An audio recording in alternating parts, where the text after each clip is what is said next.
नमस्कार प्रिय मित्रों, एक बार पुनः स्वागत है आपका हमारे इस यूट्यूब चैनल ज्ञान गंगा सागर में। प्रिय मित्रों, आज हम फिर नई कहानी लेकर उपस्थित हैं आप लोगों के समक्ष। आज की जो कहानी है बहुत ही मोटिवेशनल है। प्रिय मित्रों, आज हम बात करेंगे कौन थी द्रौपदी, क्यों पीना चाहती थी पांडवों का खून। जी हाँ मित्रों, उससे पहले आपसे हमारा आग्रह है कि अगर आप हमारे चैनल पर नए मेहमान दर्शक बंधु बनकर आए हैं तो कृपया करके हमारे चैनल को सब्सक्राइब कीजिए और बेल आइकन को प्रेस कर दीजिए, जिससे आने वाली वीडियो सबसे पहले आप तक पहुंचे। प्रिय मित्रों, तो बने रहिए हमारी वीडियो की समाप्ति तक। महाभारत के आदि पर्व में एक कथा मिलती है। एक दिन का जिक्र है। इंद्रप्रस्थ में युधिष्ठिर द्रौपदी के कक्ष में थे। भीम उधर से गुजर रहे थे। अचानक उनकी निगाह खिड़की से कक्ष की ओर पड़ी। उन्होंने देखा बड़े भैया द्रौपदी के पैर दबा रहे हैं और द्रौपदी पलंग पर खप्पर लिए बैठी हैं और बड़े ही क्रोध से युधिष्ठिर को देख रही हैं और बीच बीच में कह रही हैं, मैं तुम सबको खा जाऊंगी, रक्त पीऊंगी। भीम ये सब देखकर क्रोधित हुए और कुछ समझ नहीं पाए। उन्हें कृष्ण का ध्यान आया। उनकी माया को वो पहले से ही जानते थे पर कभी समझ नहीं पाए थे। भीम ने कृष्ण का ध्यान किया तो कृष्ण सामने आ गए। भीम ने कहा, अर्जुन तुमसे बहुत सवाल करता है। मैं आयु में तुमसे और अर्जुन दोनों से बड़ा हूं, इसलिए आज मुझे भी कुछ बता दो। प्रिय मित्रों, कृष्ण ने कहा, पूछिए, क्या पूछना चाहते हैं आप। भीम ने कहा, तुम्हारी क्या माया है, आज हमें भी दिखा दो। इस पर कृष्ण जी कहते हैं, अच्छा।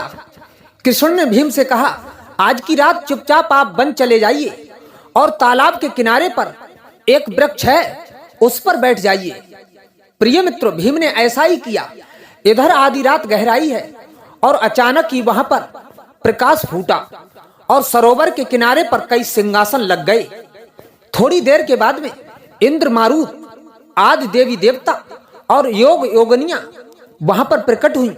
इसके बाद भीम ने देखा कि द्रौपदी अपने उसी स्वरूप में भयानक रूप में चली आ रही है और पीछे महाराज युधिष्ठिर समेत उनके सारे भाई और सबसे पीछे नारायण भी है। द्रौपदी सबसे ऊंचे सिंहासन पर बैठ गई। युधिष्ठिर ने फिर से क्षमा मांगते हुए अभय दान मांगा तो द्रौपदी क्रोध में फुसकारने लगी। इधर भीम ने देखा कि क्रोधित हुई द्रौपदी का रूप काला पड़ने लगा और वह धीरे धीरे काली के रूप में बदल गई। अब वहां पर जो भी योगिन उपस्थित थी वह सब रक्त देही कहने लगी और खप्पर पटकने लगी। प्रिय मित्रों, भीम ने जब ये सब देखा तो मूर्छित हो गए। होश आया तो सामने कृष्ण भगवान खड़े हैं।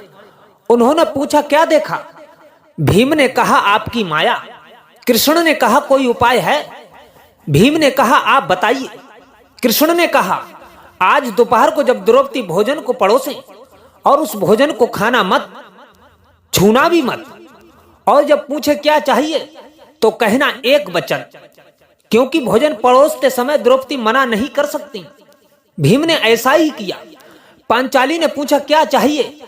भीम ने कहा, हम पांचों को अभय। प्रिय मित्रों, द्रौपदी ने अभी सुना ही था तब तक कृष्ण भगवान आ गए और बोल पड़े कि छठे प्राण मेरे भी छोड़ दो। प्रिय मित्रों, इस प्रकार पांडवों की जान बची। द्रौपदी खींच गई और इसी दौरान कुछ बोलने की कोशिश में उनकी जीभ दांत के बीच आ गई और उस घाव से 6 बूंदें रक्त की गिरी। इतने में द्रौपदी शांत हो गई और अन्य बूंदें गिरने से बचा लिया। फिर उनसे कहा, ठीक है माधव, जैसा आप कहें वैसा ही करते हैं पांडव। ऐसा कहते ही पांडवों को और कृष्ण को अभयदान मिल गया। प्रिय मित्रों, महाभारत में यही योद्धा जीवित बचे थे, बाकी मारे गए या फिर श्राप झेलते रहे।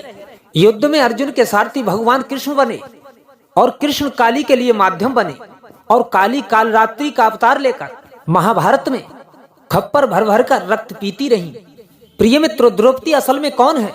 द्रौपदी माता महाकाली का दूसरा अवतार है, ताकि कृष्ण के साथ मिलकर अधर्म का नाश कर सके। इनका दूसरा रूप तब देखने को मिलता है जब दुशासन की छाती से जो खून निकला था उससे द्रौपदी ने अपने बालों को धोया था। तब द्रौपदी के रूप में महाकाली ने ही अवतार लिया था। प्रिय मित्रों, इस प्रकार से पांडवों की जान बची। तो कैसी लगी आज की कहानी हमें कमेंट बॉक्स में अवश्य बताएं। मिलते हैं नेक्स्ट वीडियो में, तब तक के लिए जय श्री कृष्ण, जय श्री श्याम।